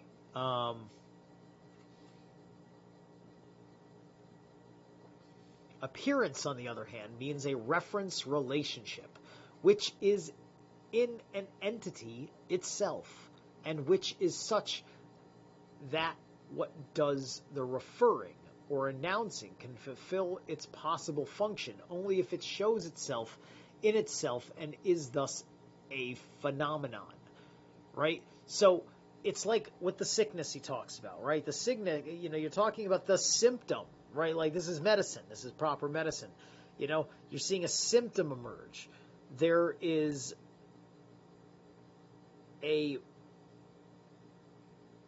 it seems to not be present because it's not the disease itself, because the disease is onsetting and you're seeing its onset through this manifestation of the flush in the face, right?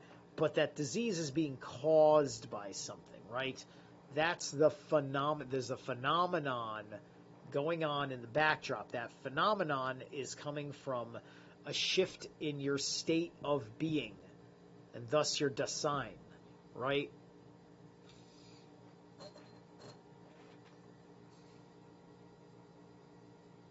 And then we have 2 over here.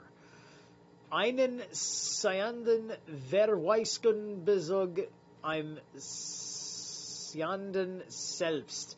The verb verweisen, which we shall translate as refer or assign, depending on the context, will receive further attention in section 17 below, which we also, our note 2, page 97, H68 below. Okay.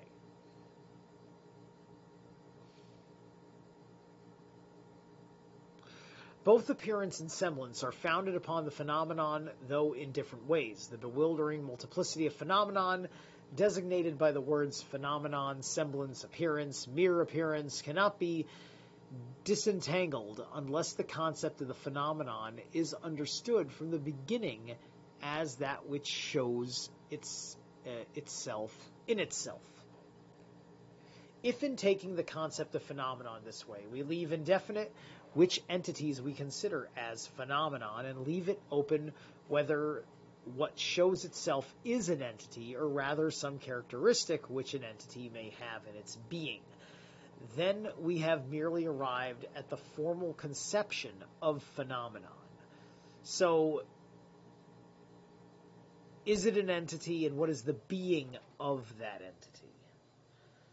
So, that's an interesting, cell phone. Let's take an inanimate object because, a living object is too easy. This phone, as a, quote, entity, it's in a constant state of connection with everything around it, and and it gives information as per its design and my changes to its design that have been given forth, right? That's its entity. Its state of being is having energy running through it, which is then giving a presentation of all of this data that it does. That is its state of that's its state of being. Excuse me. All right.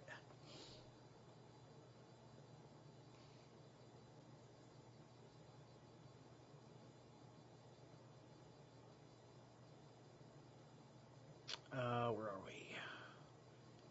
If in taking the concept of phenomenon this way, we leave indefinite which entities we consider as phenomena, and leave it open whether what shows itself is an entity or rather some characteristic.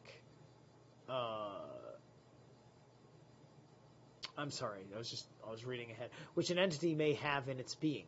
Then we have to merely arrive at the formal conception of the phenomenon.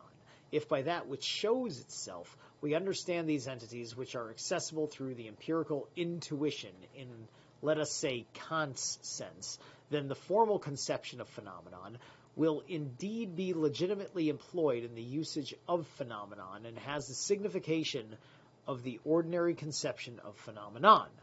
But this ordinary conception is not the phenomenological conception. If we keep within the horizon of the Kantian problematic, we can give an illustration of what is conceived phenomenologically as a phenomenon with reservations as to other differences. For we may then say that which already shows itself in the appearance as prior to the phenomenon, as ordinarily understood and as accompanying in every case, even though it thus shows itself unthematically, be brought thematically to show itself. And what thus shows itself in itself, the forms of the intuition, will be the phenomenon of phenomenology. For manifestly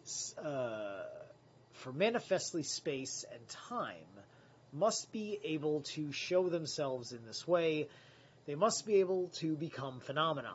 If Kant is claiming to make a transcendental assertion grounded in the facts when he says that space is the a priori inside which of an ordering,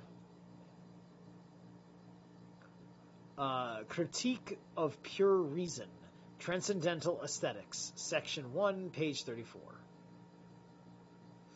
If, however, the phenomenological conception of phenomenon is to be understood at all, regardless of how much closer we may come to determining the nature of that which shows itself, this presupposes inevitably that we must have an insight into the meaning of the formal conception of phenomenon and its legitimate employment in an ordinary signification. But before setting up our preliminary conception of phenomenology, we must also define signification of this Greek term, so as to make clear in what sense phenomenology can be a science of phenomenon at all. All right, so then in B, it gets into the logos here, and then that goes on for a little bit. And you know what, to be honest with you, I've been going well over 2 hours now. It's getting close to 11 o'clock, and I got to wake up for work. So in short, I'm going to have to, I'm going to cut it short here. And we're going to pick up again in part 7B next time I'm ready to do this. And then I'm going to ask myself, do I want to just wrap that up in part 8 in its own little segment? So thus to kind of keep it uniform. And have part 1 be the beginning of its own thing. I'm not 100% sure. We'll figure that out, but we're going to call it here for the night. I could carry on if I didn't have to do my thing in the morning. All right, guys. Thank you so much for tuning in. I appreciate you all. I'll catch you on the flip side.